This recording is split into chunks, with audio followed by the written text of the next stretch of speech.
तो 5 महान प्रयाग है और बद्री केदार मिलाएं तो 4 धाम बनते हैं। मैं इनमें एक 5वां धाम जोड़ता हूं, सैनिक धाम।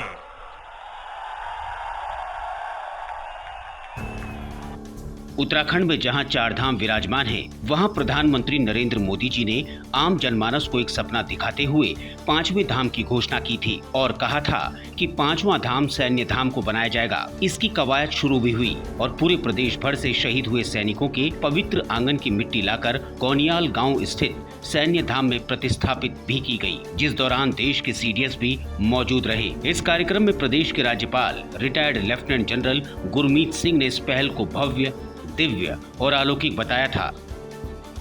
हर एक शहीद के घर से मिट्टी लाकर यहाँ पर उसको प्रेरणा के रूप में एक स्मारक बनाकर आने वाली हमारी जितनी जनरेशन है उसके लिए सबसे बड़ा इंस्पिरेशन और मोटिवेशन होगा। इस प्रतिस्थापन कार्यक्रम में समस्त शहीद के आंगन की पवित्र मिट्टी व समस्त पवित्र नदियों के जल का प्रतिस्थापन सनातनी विधि विधान से किया गया। लेकिन दुर्भाग्य देखिए उत्तराखंड का कि इतनी पवित्र जगह पर भी जूते चप्पल लेकर मजदूर घूम रहे हैं। जिस पवित्र जगह पर शहीदों के आंगन की पवित्र मिट्टी डाली गई, वो जगह भी खुली छोड़ी गई। एक अदद बरसाती तक से उसे ढक नहीं पाया गया। ऐसे में अब सवाल उठने लगे हैं कि जब सैन्य धाम का निर्माण कार्य अभी 40% भी नहीं हुआ, तब कैबिनेट मंत्री गणेश जोशी को प्रतिस्थापन कार्यक्रम कराने की इतनी जल्दी क्यों थी? जिस जगह ये पवित्र आयोजन किया गया, वो पवित्र जगह ढकने के लिए पर्याप्त साधन भी अगर आपके पास जब मौजूद नहीं थे, तब ऐसे में क्यों प्रतिस्थापन कराया गया? 90% निर्माण कार्य पूर्ण होने के बाद भी प्रतिस्थापन कराया जा सकता था, लेकिन ऐसा नहीं किया गया। साथ ही सेना द्वारा दी गई सजावट के लिए सामग्री कचरे में फेंकी गई, या आप वीडियो में देख सकते हैं। इस पर समाज सेवी मनीष गोनियाल ने बड़े गंभीर आरोप कैबिनेट मंत्री गणेश जोशी पर लगाए। जब आप यहाँ पर काम करने जाते हो तो चप्पल खोल कर जाते हो, कैसे जाते हो? पहन कर रहते हैं। तो आप यहाँ तक देख सकते हैं कि एक लेबर उसमें जूता पहनकर जो शहीद हमारे उसमें मिट्टी आ रही, शहीद की जो स्थापना यहाँ पर कर रखी है पवित्र जल से, तो वहाँ जूता लेकर वहाँ पर जाया जा रहा, मजाक उड़ाया जा रहा है सैनिकों का। जहाँ तक देखा जाए तो उत्तराखंड का बड़ा दुर्भाग्यपूर्ण है कि जो हमारे जो शहीद हुए, जो मिट्टी जो लेकर आए और इतनी पवित्र नदियों के जो जल लेकर आए, जो प्रतिस्थापन हुआ यहाँ पर, तो आप देख सकते हैं यहाँ पर कि बिना तैयार हुए इसमें खुले में उसमें कर दिया गया है, जहाँ पर लेबर और सारे घूम रहे हैं और लेबर जूते में काम कर रहे हैं, तो उसे ढका भी नहीं गया है। उसका उद्घाटन कर देगा, पर इतनी जल्दी सरकार को क्या थी? मनीष ने दावा करते हुए कहा कि भू माफियाओं को फायदा पहुंचाने के लिए ये सारा प्रपंच रचा गया। समाज सेवी गोनियाल ने वीडियो जारी करते हुए दावा किया कि सैन्य धाम के अगल बगल के जो नाले थे, वो सभी नाले कब्जा लिए गए। उन नालों पर सैन्य धाम में काम कर रहे जेसीबी की सेवाएं ली जा रही हैं और उन्हें समतल कर प्लॉटिंग हो रही है। इन जमीनों में आकर्षक पेड़ पौधे लगाकर इन्हें लुभावना बनाकर भू माफियाओं द्वारा लोगों को बेचा जा रहा है, और ये सब हो रहा है कैबिनेट मंत्री गणेश जोशी के राज में। और ये भू माफिया भी कोई और नहीं बल्कि मंत्री जी के चेले चपाटे हैं। आप भी सुनिए। खाले नालों का दिखाया होगा, जो खाले नाले पूरे भर गए हैं, तो जो सरकारी धन का दुरुपयोग किया जा रहा है, जो जीसीपी चलाई जा रही है खाले नालों में, तो वो गणेश जोशी के ही चेले चपाटे हैं। जो भू माफिया लोग हैं, वो उनको लाभ पहुंचाने के लिए ये काम सैन्य धाम का काम किया जा रहा है।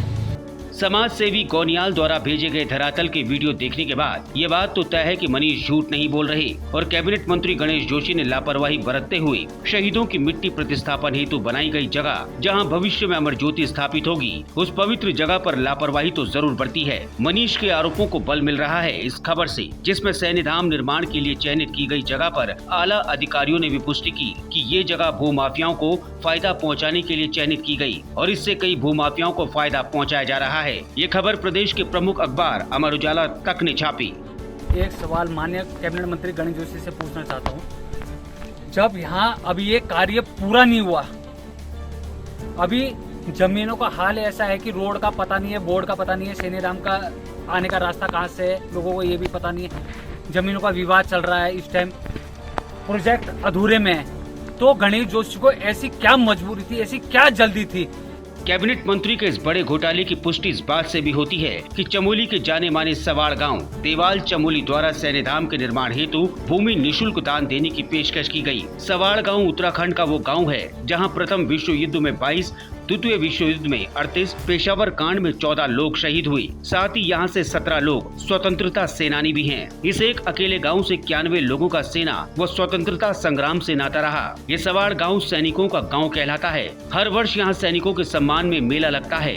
बावजूद इसके इस गांव का चयन न कर देहरादून स्थित गुनियाल गांव का चयन करके अब कैबिनेट मंत्री गणेश जोशी पर गंभीर आरोप लग रहे हैं। हजारों करोड़ के कर्ज में डूबे इस प्रदेश में जब फ्री में जमीन मिल रही थी तो तब करोड़ों रुपए जमीन के नाम पर क्यों खर्च किए गए? ये आरोप लगा रहे हैं समाज सेवी मनीष गौनियाल।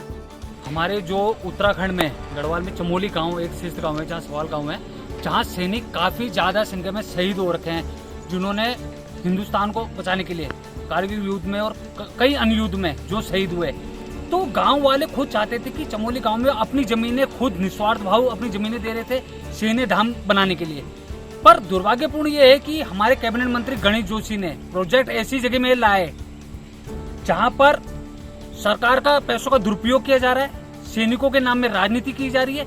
और आप यहाँ तक देख सकते हैं कि खाली नाले कब्जाने के लिए गणेश जोशी के उसमें द्वार में ये खाली नाले कब्जाए जाएंगे, इस उसमें राजनीति की जा रही है। जो वीडियो उन्होंने भेजे हैं वो वीडियो देखकर तो साफ लग रहा है कि सैन्य धाम के नाम पर पहाड़ी गदेरों को भी कब्जाया जा रहा है, जिससे प्रतीत होता है कि यहाँ सैनिकों के नाम पर बड़ा खेल चल रहा है। साथ ही विधि विधान से स्थापित की गई अमर ज्योति स्थल का भी अनादर करते हुए अपमान किया जा रहा है। अब बड़ा सवाल यह है कि जब निर्माण कार्य 40% भी पूर्ण नहीं हुआ तो मिट्टी प्रतिस्थापन की मसूरी विधायक वो वर्तमान में सैनिक कल्याण मंत्री गणेश जोशी को इतनी जल्दी क्यों थी?